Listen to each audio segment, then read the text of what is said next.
नमस्कार, हल्ला बोल में आपके साथ मैं हूं अंजना ओम कश्यप। आज से जीएसटी बचत लागू हो गया है। प्रधानमंत्री नरेंद्र मोदी ने एक्स पर चिट्ठी पोस्ट करके कहा है कि आइए जीएसटी बचत उत्सव के साथ त्योहारों के इस मौसम को नई उमंग, नए जोश से भर दे। चिट्ठी में प्रधानमंत्री ने एक बार फिर स्वदेशी की बात की है, लेकिन जब देशवासियों को चिट्ठी और राष्ट्र के नाम संबोधन से प्रधानमंत्री देश का बचत उत्सव शुरू कर चुके हैं, तब क्या विपक्ष रूठा सा है? कांग्रेस अध्यक्ष मल्लिकार्जुन खड़गे के मुताबिक प्रधानमंत्री जनता को गहरे घाव देने के बाद मामूली बैंडेड लगाने की बात कर रहे हैं। जीएसटी 1.0 को कांग्रेस नेता राहुल गांधी ने गब्बर सिंह टैक्स कहा था। आज खड़गे के तंज पर सरकार ने पलटवार करके कहा कि यूपीए के जमाने में गब्बर सिंह के दादा हुआ करते थे। सवाल है कि क्या जीएसटी की बचत पर विपक्ष सियासी नुकसान का आकलन कर रहा है, इसीलिए क्रेडिट वॉर छिड़ गया है? क्या जीएसटी में सुधार का क्रेडिट राहुल गांधी समेत विपक्ष के नेताओं को मिलना चाहिए, या फिर एक एक कर उठाए गए मोदी के कदमों से यह संभव हुआ? जीएसटी बचत से क्या विपक्ष का बही खाता घाटे में पड़ गया है सियासी रूप से, और इसीलिए यह बवाल है? आज इसी पर चर्चा की शुरुआत करेंगे। गौरव भाटिया, राष्ट्रीय प्रवक्ता बीजेपी के, हमारे साथ जुड़ेंगे। सुप्रिया श्रीनेत, कांग्रेस पार्टी की राष्ट्रीय प्रवक्ता, अनुराग भदौरिया, प्रवक्ता समाजवादी पार्टी के, और सिद्धार्थ जराबी हमारे साथ ग्रुप एडिटर बिजनेस टुडे के यहाँ पर स्टूडियो में मौजूद है। सिद्धार्थ, बहुत सारे तगड़े सवाल आएंगे, तैयार रहिएगा सारे वो लेके जीएसटी पर। लेकिन इससे पहले कि हम चर्चा की शुरुआत करें, आइए आपको दिखाते हैं अपनी ये रिपोर्ट।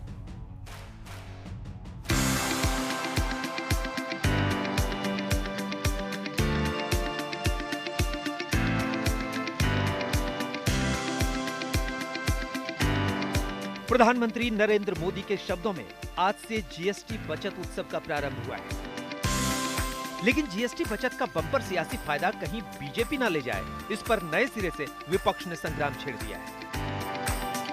आज अरुणाचल प्रदेश में स्थानीय व्यापारियों से प्रधानमंत्री मिल रहे थे, स्वदेशी पर अपनी मुहिम को आगे बढ़ा रहे थे। इससे पहले रविवार को उन्होंने जीएसटी बचत के लाभ पर राष्ट्र के नाम संबोधन किया था।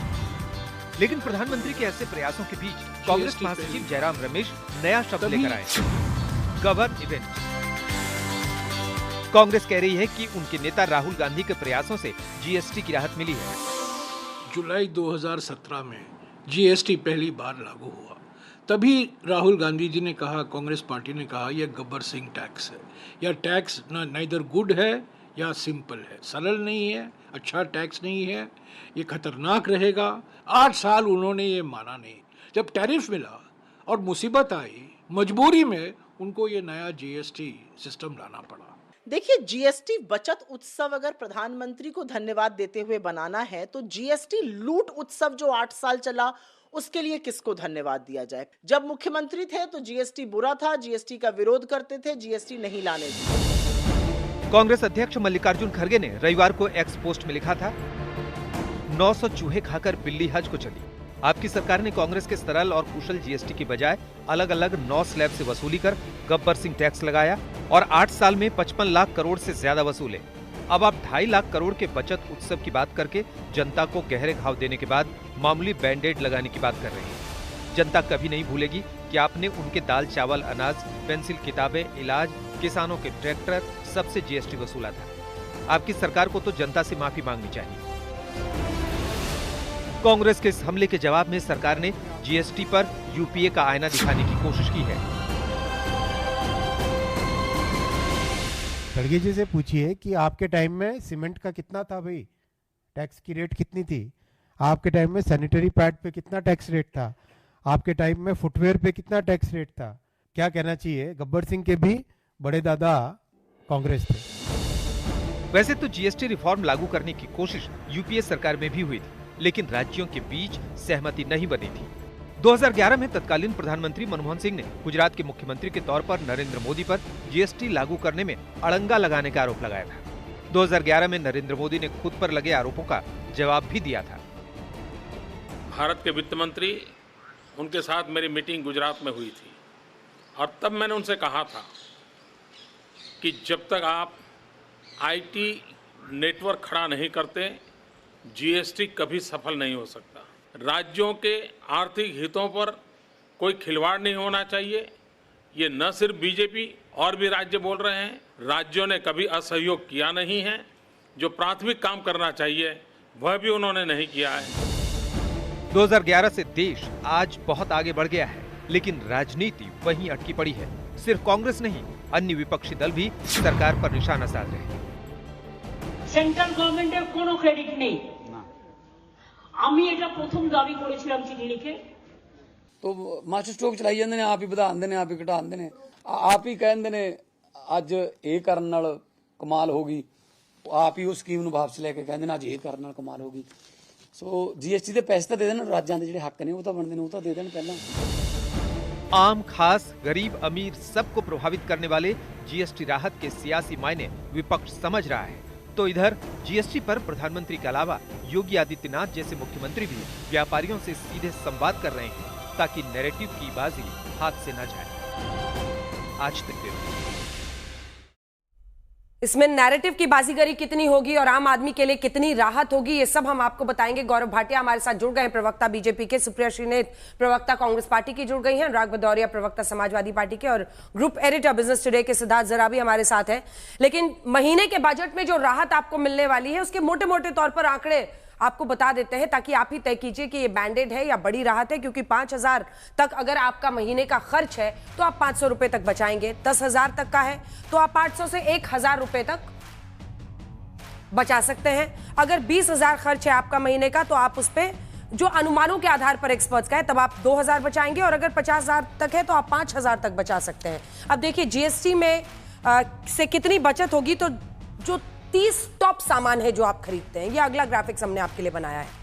जो सबसे ज्यादा 30 सामान लोग रोजमर्रा के लिए खरीदते हैं उनमें 11 पर जीएसटी घटा है। 11 सामानों का जो खर्च में आपके हिस्सा है, लगभग 33% आपका खर्च इन्हीं टॉप 30 सामानों पर है। उसमें 11 से घटकर औसतन अगर आप देखिए तो 9% पर टॉप 30 सामानों पर जीएसटी 11 से 9% हुआ है। क्राइसिल हमारा इसमें सोर्स है। अगला सीपीआई बास्केट क्या होता है, इसको सरल भाषा में समझ लीजिए, सामानों की सूची जिससे खुदरा महंगाई दर तय होती है ना, कि कितनी महंगाई, जैसे अभी 2.2% है, उसमें अब 47% सीपीआई बास्केट टैक्स फ्री कर दिया गया है, जिससे मतलब महंगाई दर तय होती थी ऐसे सामानों से। 2.07 अभी महंगाई दर है देश में जो हम आपको बता रहे हैं। अब देखिए पहले 35.3% सीपीआई बास्केट के सामान टैक्स फ्री थे, अब 47% सामान जो सीपीआई बास्केट में है वो टैक्स फ्री हो गए।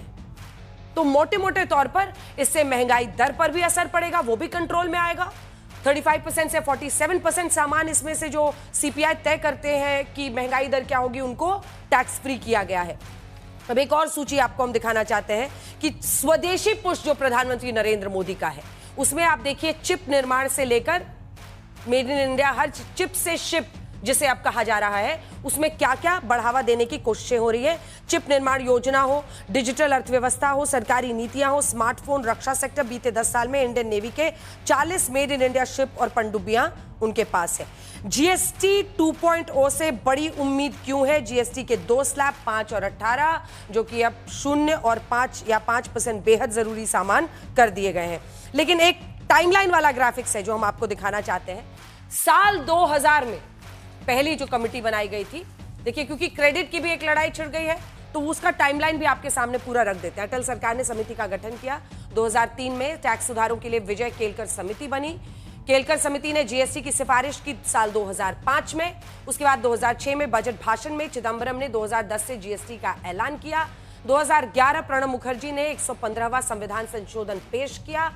2014 अरुण जेटली ने 122वां संविधान संशोधन पेश किया, जिसके बाद साल 2017 में 1 जुलाई को जीएसटी देश में लागू हो पाया। और हमने आपको अपनी रिपोर्ट में, और जीएसटी 2.0 अब आप देख रहे हैं 22 सितंबर को लागू हुआ है, दिखाया था कि बतौर मुख्यमंत्री गुजरात जैसे राज्य जीएसटी से पहले आईटी नेटवर्क की मांग कर रहे थे और प्रधानमंत्री ने जो उस वक्त मांग की थी वो हमने आपको दिखा दिया। अब हम आपको ये भी दिखाएंगे कि औसतन एक बाइक पर, एक कार पर, एक ऑटो पर आप कितना बचाएंगे।